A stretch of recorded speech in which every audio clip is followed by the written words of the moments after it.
Buckle up, Fairfield Prep. It's Monday, March 9th, 2015. We're live from Studio 402B with lead anchors Ryan Matera and Andy Spangenberg. This is the Monday Preport. That's a nice jacket. Where'd you get it? Stole it.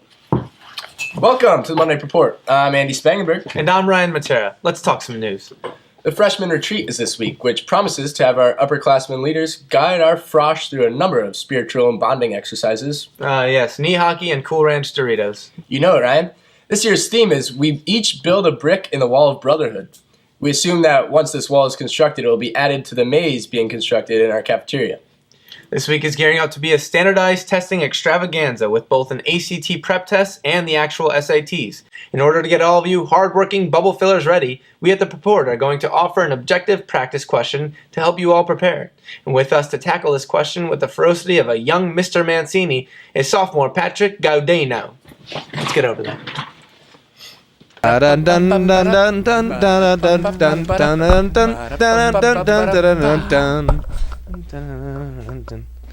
Oh, hey, Pat, are you ready? Sure thing, Andy. I mean, there's really only one thing I love more than standardized testing. What's that? Synchronized swimming. Well, fantastic. Well, here's your question. Ethiopian flute master Samra Wheat Jones is best known for her unique A. sense of smell, B. love of tapas, C. dental hygiene, D. burrowing ability, or E. hats. Well, what do you say, Patrick?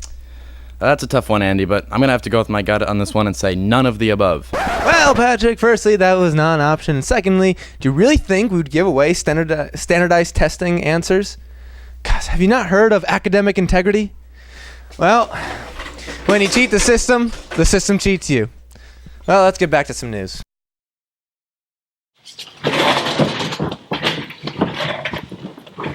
Jeez. In light of some rather nefarious recent events, we at the Preport want to remind the student body of a few things that are not allowed at school-sponsored dances, such as last week's junior ring. These things are chicken fighting, motorcycles, and especially spellcasting. I learned the hard way on that last one. Well, folks, I reckon it's about time for a quick sport reports. Pew, pew, pew, pew, pew, pew, pew, pew, pew, pew. We begin this week's sport report with a splash, as a prep swim team has done it again. That's right, for the 11th straight season, the swimmers have won the SEC championship. Even though the boys won by a narrow 180 points, it seems that the title has become a yearly lock. Death, taxes, and SEC championships. The only thing that I've done for 11 consecutive years is breathed air, gone to school, and been a firm believer in extraterrestrial life. Should have saw that coming. All right. Anyways, Bryce Keblish was delish us, winning both the 200-meter freestyle and the 100-meter backstroke. Look for Bryce treading water at UVA next year, and look for exciting state tournament action in the next few weeks. That's right. Most people consider this time, right now, the best time of year for prep sports. And it's up to us as a student body to support our brothers, just as prepsters since the founding of our school even have done every March. It's important to realize that at your 25-year class reunion, you won't be reminiscing upon the time you stayed home and did homework. Being in the bomb squad, witnessing your peers achieve greatness, and in all hopes win a few state titles, will be the defining moments of your time here. So everyone should find a way to go Wednesday night to either the hockey game in Simsbury or the basketball game here home in Alumni Hall. Tickets are $5 on sale. Go buy them, get there. Wednesday night, go prep. Go prep. Also, some miscellaneous sports announcements. George placed 10th in the Open recently. Robotics. Yeah, the robotics team finished. No, robotics qualified for states. No, mathletes qualified for states, and robotics placed 10th in states. Yes. And George We've been told that's correct. Placed 10th in the Open. Christ. Ladies and gentlemen, you may recall 3 weeks ago when I went into the hallways to interview students, one of which told the harrowing story of a rollerblading incident. Take a look. Russell. What about you, Russell? What's your most embarrassing moment ever?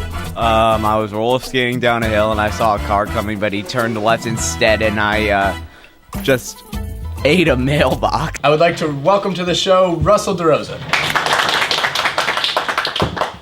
Hey there, Russell. How are you? Good, thank you. Kind of hungry though. Got any mailboxes?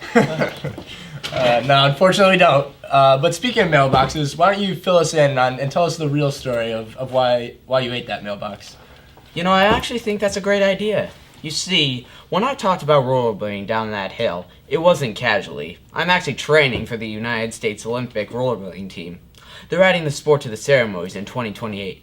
I figured if I started training now, I would be way ahead of anyone else in the sport. The hill I was on wasn't just a regular hill either.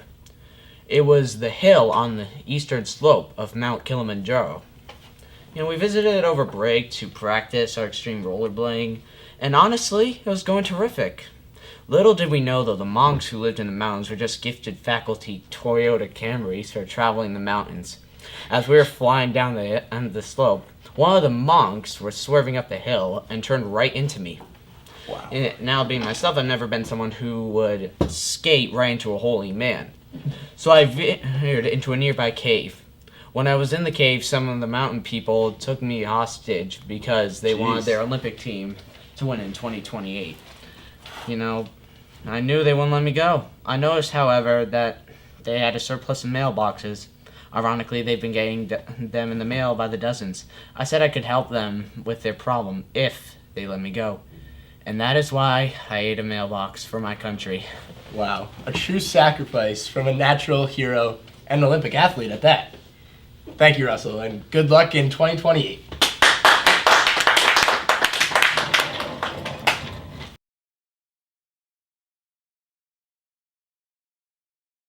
Well, now it's time for Superlative Showcase. Remember, you voted for them, and then we ignored your votes and chose our own winners.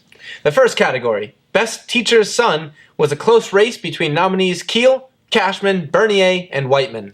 Now, it wasn't really clear whether the category was to vote for who is the best at being a teacher's son, who is the son of the best teacher, or which teacher is the best at having a son.